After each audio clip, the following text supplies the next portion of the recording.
Ce soir, des milliers de fonctionnaires fédéraux en grève. Le premier ministre Justin Trudeau lance un appel à la négociation.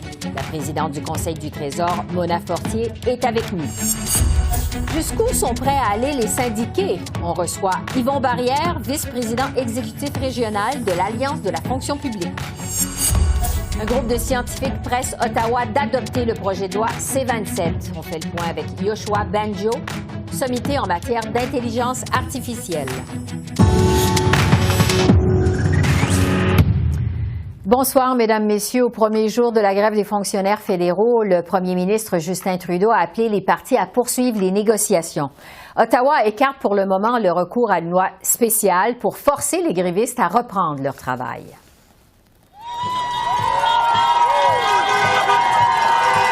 L'Alliance de la fonction publique du Canada a donc mis sa menace à exécution la nuit dernière. Plus de 100 000 fonctionnaires sont en grève depuis mercredi matin. Il s'agit du plus important débrayage depuis plus de 30 ans. Bien sûr, cette grève a eu des échos à la Chambre des communes cet après-midi.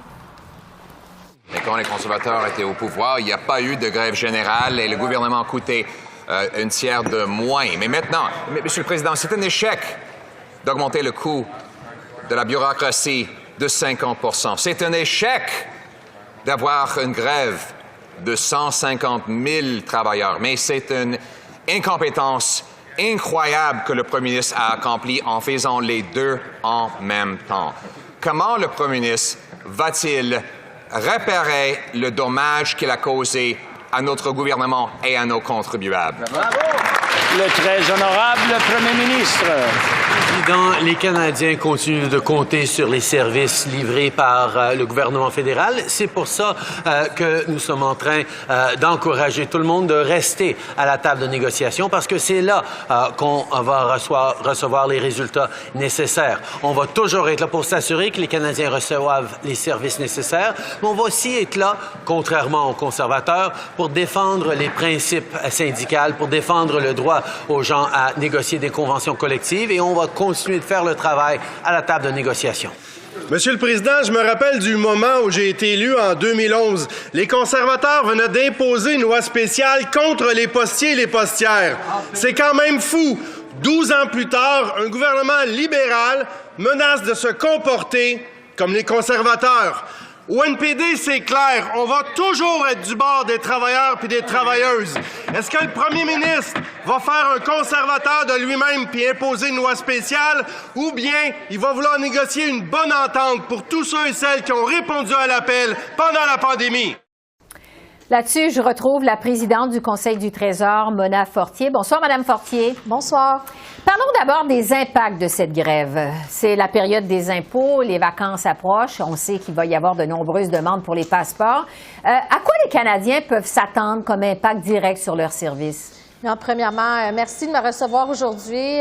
Nous savons que nous travaillons à toutes les heures, évidemment, depuis près de 2 semaines à faire la médiation avec le syndicat et nous allons continuer à le faire. Évidemment, nous avons des interruptions de service, mais nous avons quand même les services essentiels qui vont se poursuivre. Alors, les Canadiens peuvent savoir qu'ils vont avoir accès à leur programme de sécurité. Je pense à l'incitatif pour enfants, les différents, l'assurance-emploi. Tous ces programmes essentiels vont se poursuivre.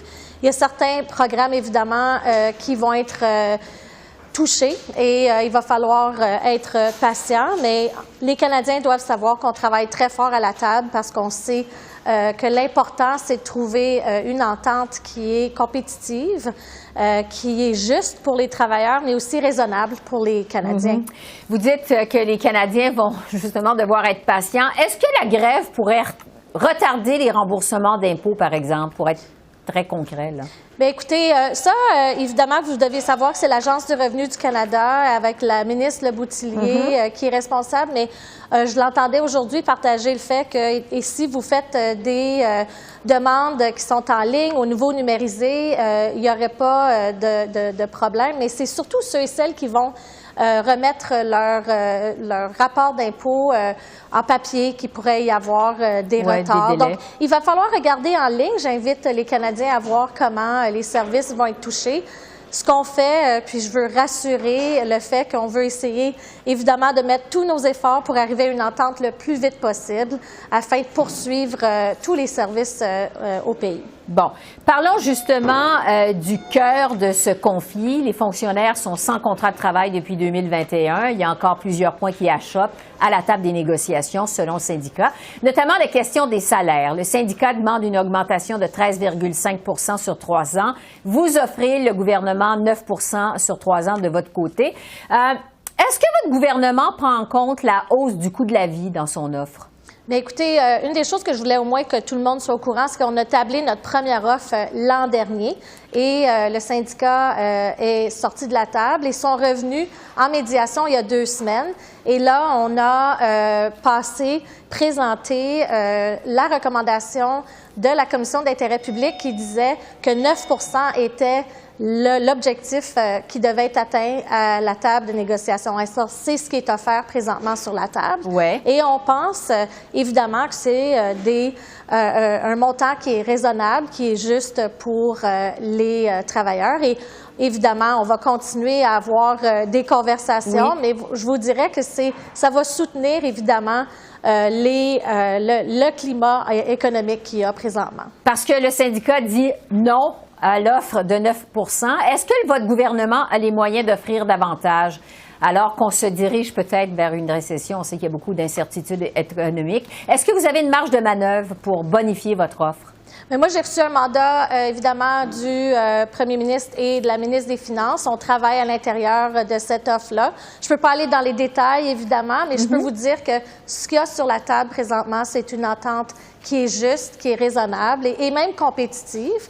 Et si on regarde les tendances, comme la Banque du Canada a annoncé au niveau de l'inflation, ça pourrait descendre à 3 %. Donc, on suit vraiment les pressions économiques pour s'assurer qu'on offre aux fonctionnaires ou aux employés une offre qui est à la hauteur qu'on peut leur offrir pour offrir les services aux Canadiens. Oui. Sur la possibilité d'une loi spéciale, on sait que ce matin, le premier ministre Trudeau l'a écarté pour le moment, dit-il, mais il a dit que les Canadiens risquent quand même de perdre patience si cette grève perdure.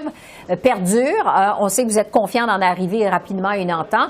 Qu'est-ce qui justifierait une loi spéciale sur le retour au travail, selon vous? Votre gouvernement va tracer la ligne où? Bien, moi, je vous dirais, présentement, on est à la première journée, on concentre parce qu'ils sont encore à la table. Nous sommes encore à la table. Je suis convaincue qu'on a les ingrédients pour pouvoir avoir des compromis nécessaires pour arriver en entente. Alors, je focus là-dessus à ce moment-ci. Et puis, évidemment, je suis certaine qu'on veut tous arriver à une entente. C'est pour ça qu'on concentre nos efforts à la table présentement. Oui. L'autre enjeu, justement, à la table des négociations, c'est le télétravail. Il y a plusieurs fonctionnaires, on sait, qui ont travaillé de la maison pendant la pandémie. Mais au mois de décembre dernier, vous avez vous-même annoncé que les fonctionnaires vont travailler en présentiel au moins 2 jours ou 3 jours par semaine. Est-ce que vous êtes prêt à augmenter le nombre de jours en télétravail pour les fonctionnaires? Bien, premièrement, je voudrais juste qu'on se rappelle qu'on a été forcés. Ça a été par nécessité qu'on a travaillé de la maison pendant la COVID. Et par la suite, il y a eu une transition vers un modèle qui était hybride. Et on a à regarder au niveau de cette directive pour permettre aux employés à continuer à travailler 2-3 jours à la maison lorsque ça a été annoncé, entre autres, en décembre dernier. Et on continue à regarder comment on peut s'assurer d'offrir le meilleur service aux Canadiens et aux Canadiennes.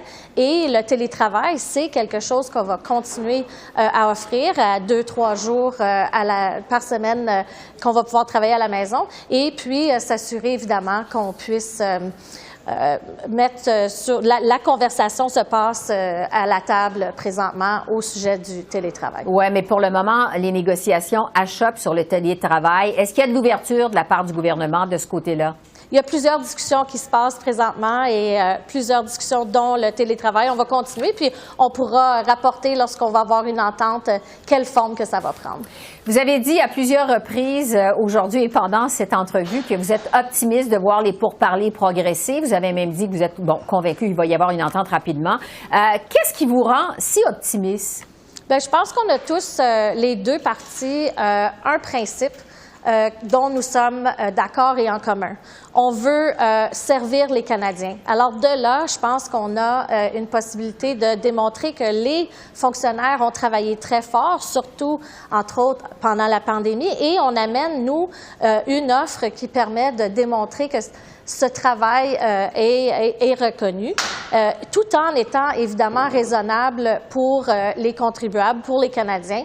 Et en étant à la table ensemble, je suis convaincue qu'on va trouver une entente qui est favorable pour les deux parties. Alors, on va continuer à suivre les négociations. Mona Fortier, présidente du Conseil du Trésor, merci beaucoup. Merci beaucoup. Bonne soirée. Et maintenant, pour prendre le pouls du syndicat, je retrouve Yvon Barrière, vice-président exécutif pour le Québec de l'Alliance de la fonction publique du Canada. Bonsoir, M. Barrière. Bonsoir, Mme Bégin. Quand on s'est parlé lundi, vous disiez être confiant d'en arriver à une entente avec le gouvernement pour éviter cette grève. Qu'est-ce qui s'est passé pour que vous mettiez finalement votre menace à exécution? Ah ben effectivement, j'étais confiant lundi, j'étais même confiant mardi. J'étais confiant même lorsqu'on a déposé la fameuse offre globale finale en fin de journée. Mais écoutez, nos équipes de négociation ont été tellement déçues. Il y a juste eu des changements de chiffres, donc il n'y a rien qui pouvait à ce moment-là combler l'attente de nos équipes de négociation. Ouais, pourtant... J'étais le premier extrêmement déçu. Oui, d'autant plus qu'Ottawa disait que les partis étaient vraiment tout près d'une entente, qu'un accord était à portée de main lorsque vous avez finalement décidé de déclencher la grève. Est-ce que vous auriez pu quand même attendre un peu avant de passer à l'acte? Bien, nous avions déjà fixé depuis lundi soir une ultimatum au gouvernement. Et je pense que si on avait retardé, en résumé, c'est que les négociations avec le Conseil du Trésor sont toujours très, très longues. Donc, ce qu'on se doit de faire, c'est d'avoir ce dernier levier, qui est la grève, pour pouvoir améliorer les conditions de travail de nos travailleuses et de nos travailleurs. Ouais. Sinon, je pense qu'on serait encore en train de négocier puis de tourner en rond. Je pense que ça prenait un levier puissant, comme la grève, pour que enfin le Conseil du Trésor revienne avec une offre valide. Les négociations achoppent donc sur les salaires. On le sait, vous demandez une augmentation de 13,5 sur 3 ans. La présidente du Conseil du Trésor dit que le gouvernement ne peut pas signer non plus un chèque en blanc. Est-ce que le gouvernement a vraiment les moyens d'accéder à vos demandes, le syndicat? Bien, écoutez, le salaire et les bénéfices des fonctionnaires fédéraux par capita est inférieur à celui de 2010. Donc, je pense que nos demandes salariales sont complètement justifiées. Donc, moi, je pense que si le Conseil du Trésor peut augmenter leur offre et un ajustement salarial valide, mais je pense qu'on va pouvoir s'entendre dans les prochaines heures ou dans les prochaines journées. Absolument. Ouais. Parce que pour le moment, le gouvernement maintient son offre de 9 Quant au télétravail maintenant, vous voulez que les fonctionnaires puissent pouvoir travailler à la maison de 2 à 3 jours par semaine. Est-ce que garanti aussi, que ce soit en fait garanti par votre convention collective? La présidente du Conseil du Trésor dit que vos demandes auraient de graves répercussions sur la capacité du gouvernement de fournir ses services à la population. Est-ce que quand même c'est raisonnable de la part d'Ottawa de vouloir ramener les fonctionnaires au bureau au moins 2 jours par semaine? Mais écoutez, sur cet élément, on n'est pas contre le travail en présentiel. On n'est pas contre le travail en hybride. Ce qu'on ne veut pas, c'est de façon qu'elle a procédé le 16 août de façon arbitraire et de façon unilatérale. Il y a même de ces ministres et des sous-ministres qui ont mentionné que le télétravail était aussi efficace, sinon plus, que le travail en présentiel. Donc, ce que je suis en train de vous dire, c'est que quelqu'un qui travaille 8 heures au téléphone, qu'il soit à la maison ou qu'il soit au bureau, c'est la même chose. Mais je pense quand même, à moyen et long terme, c'est une économie pour tous, autant pour les citoyens que pour le Conseil du Trésor. Oui. Vous voulez aussi que le télétravail soit garanti dans votre nouvelle convention collective. Expliquez-nous ce que vous voulez au juste. Bien, en fait, c'est que chacun des ministères et chacun des gestionnaires agissait de façon très différente au niveau de la gestion de l'ancienne politique du télétravail. Cette politique, elle a très mal vieilli, compte tenu du fait que les avancées technologiques qu'on a pu avoir dans les dernières années, on s'est tellement amélioré. Donc, moi, je crois que c'est une belle opportunité d'établir des paramètres clairs, qu'on puisse ensemble bien s'entendre à avoir là des articles ensachés dans la convention collective. Bon. Au niveau des impacts de votre grève, on prévoit, on le sait, des retards dans les remboursements d'impôts, des retards dans l'émission des passeports, entre autres choses. M. Trudeau a dit aujourd'hui que la patience des Canadiens pourra avoir ses limites. Est-ce que vous avez peur de perdre la bataille de l'opinion publique avec votre grève? Bien, je pense qu'on pourrait poser la même question à M. Trudeau, là. Si M. Trudeau veut bel et bien donner un mandat clair au Conseil du Trésor, on n'en serait pas là aujourd'hui. Écoutez, ça fait 2 ans qu'on négocie. Donc, nos membres n'ont pas eu d'augmentation salariale depuis le mois de juin 2020. Donc, ils ont un déficit de leur pouvoir d'achat d'environ le 12 à 13 %. Donc, je pense qu'il est temps que le Conseil du Trésor vienne se rasseoir parce qu'on les a attendus toute la journée pour négocier. Malheureusement, ils ne se sont pas présentés aujourd'hui. Oui. On sait que les services essentiels vont être assurés pendant cette grève. Quels sont les services les plus susceptibles d'être perturbés pendant votre conflit de travail? Ah, mais écoutez, comme j'ai mentionné, donc tout ce qui concerne les plus connus, donc passeport, l'assurance emploi, les rapports d'impôts vont être interrompus complètement. L'inspection des grains, l'inspection de l'environnement. Donc, il y a beaucoup d'inspections au niveau des transports. Donc, il peut y avoir des répercussions au niveau des ports et des aéroports éventuellement. Oui. Le grand patron de votre syndicat a dit aujourd'hui que les membres sont prêts à se battre pour une bonne convention collective. C'est ce qu'il a dit. Est-ce que vous prévoyez, vous, que la grève va durer longtemps? On l'espère pas. On n'en voulait pas de grève. Mais on est rendu là.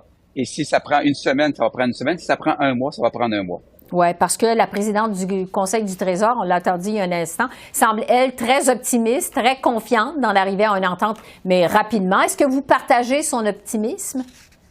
Je demeure optimiste, mais tout comme elle, très prudent. Bon. Est-ce que les fonctionnaires sont payés pendant la grève? Absolument. 75 $ pour chaque 4 heures. C'est une forme d'indemnité qui est non imposable. Est-ce que le syndicat a les moyens de tenir ça longtemps? Absolument. Bon. Sur la menace d'une loi spéciale pour vous forcer à retourner au travail, le premier ministre l'a écarté pour le moment. Est-ce que vous craignez qu'on en vienne à ça entre-temps, qu'on vienne à une... Pas du tout. Non? Et ça va y prendre une entente avec un autre parti. Le NPD a déjà confirmé. Le Bloc québécois a déjà mentionné qu'il était trop tôt pour s'avancer. Donc, je ne pense pas que M. Trudeau va aller voir M. Pierre Poilievre. Et d'autant plus que M. Trudeau a bel et bien mentionné au mois de décembre dernier que Doug Ford devrait retourner avec ses fonctionnaires à l'éducation pour négocier et non passer une loi spéciale. Dernière question, M. Barrière. Vous dites qu'il n'y a pas de négociation, qu'il n'y a pas eu de négociation aujourd'hui. Est-ce qu'il y a des pourparlers de prévus prochainement? Écoutez, on les a invités ce matin à 10 heures. Ils ne se sont pas présentés. Donc, on attend nos équipes de négociation. On a réservé une semaine de plus pour eux à l'hôtel Marriott d'Ottawa. Donc, on attend qu'un appel. Alors, on va suivre les négociations, si négociations il y a. Yvon Barrière, merci beaucoup. Merci. Merci, je vous en prie. Les possibilités à l'infini de l'intelligence artificielle soulèvent de plus en plus d'inquiétudes alors que l'usage de robots conversationnels se répand à toutes les sphères d'activité humaine. Yoshua Bengio, une sommité internationale en la matière, presse Ottawa d'adopter au plus vite le projet de loi C-27 qui encadre justement l'intelligence artificielle. Ça va faire bientôt 1 an que C-27 a été introduit aux communes, mais l'opposition y met toutes sortes de bâtons dans les roues. Alors, j'en discute avec le docteur Yoshua Bengio, qui est fondateur et directeur scientifique de l'Institut de recherche Mila à l'Université de Montréal. Bonsoir, docteur Bengio. Bonsoir. Le projet de loi C-27 vise donc à créer 3 nouvelles lois, une sur la protection de la vie privée, une autre sur la protection des renseignements personnels et une 3e sur l'intelligence artificielle. Je vous demanderai d'abord, expliquez-nous pourquoi il y a urgence d'agir. Ça semble évidemment évident, mais pourquoi il faut réglementer le plus vite possible? C'est qu'il y a eu une accélération dans les capacités des systèmes d'intelligence artificielle à très haute échelle. Alors, beaucoup de gens ont entendu parler de ChatGPT, puis la nouvelle version GPT-4, qui sont des systèmes qu'on ne peut pas distinguer d'un être humain quand on a une conversation avec eux. Et ça veut dire que on pourrait facilement se faire avoir, se faire influencer en pensant qu'on est en conversation avec quelqu'un qu'on connaît même. Et ce genre de manipulation, de désinformation, ça pourrait se faire à grande échelle, parce que là, c'est pas des trolls humains, mais ce serait des machines qu'on peut répliquer à l'infini, là. Oui, donc ça presse, comme vous dites.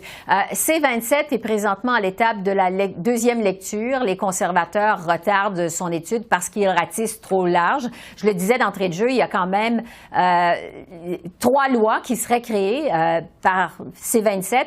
Qu'est-ce que vous pensez de cet argument de l'opposition officielle qui dit que C-27 ratisse trop large?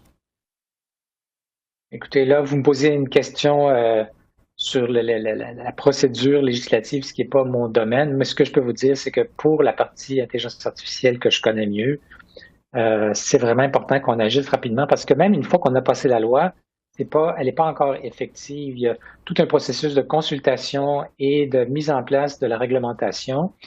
Le plan actuel, c'est que ça prenne 2 ans. Moi, je fais des pressions pour qu'on accélère, au moins que certains règlements qui nous protégeraient rapidement et qui ne seraient pas compliqués puissent être mis en place le plus vite possible. Oui.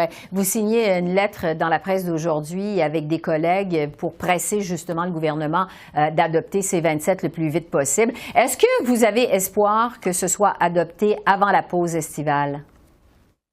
Bien, il faudrait, parce que sinon, on remet ça au calendrier grec. Puis, il faut comprendre que déjà, comme c'est là, la vitesse à laquelle les gouvernements peuvent s'adapter à la technologie est beaucoup trop lente.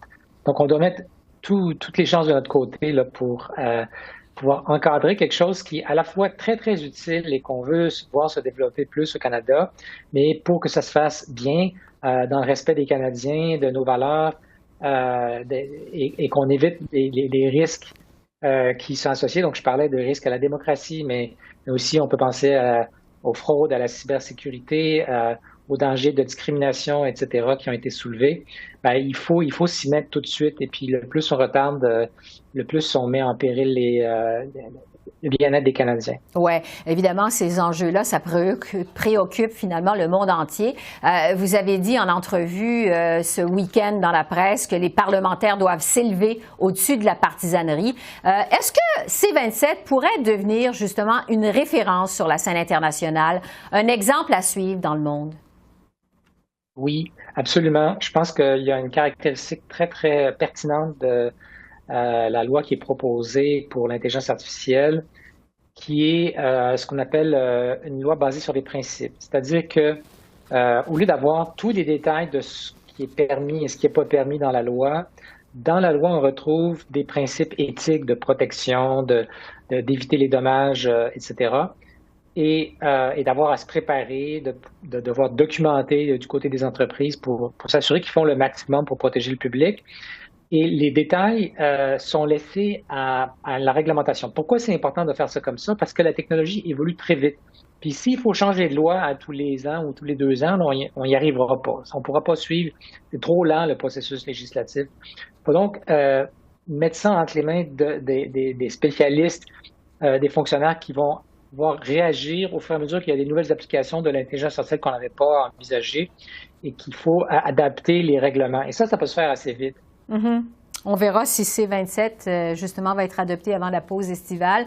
Je veux revenir sur cette initiative de la fin du mois de mars. On sait que vous avez signé une lettre ouverte avec des centaines de personnalités internationales du milieu de la technologie pour demander, justement, un moratoire de 6 mois sur le développement de l'intelligence artificielle. Bon, on sait qu'il y a entre autres Elon Musk, le PDG de Tesla, et Steve Wozniak, cofondateur d'Apple, qui ont aussi signé cette lettre. Évidemment, ça fait beaucoup parler. Comment vous évaluez l'impact de cette initiative quelques semaines plus tard, finalement? Les chances que les compagnies visées adoptent un moratoire étaient faibles, mais par contre, ça a lancé une conversation qui était en dormance, et puis ça a eu beaucoup d'écho dans le public. Il y a environ 70% des Américains et des Canadiens qui se disent absolument en faveur d'une réglementation, justement, qui n'existe pas aujourd'hui.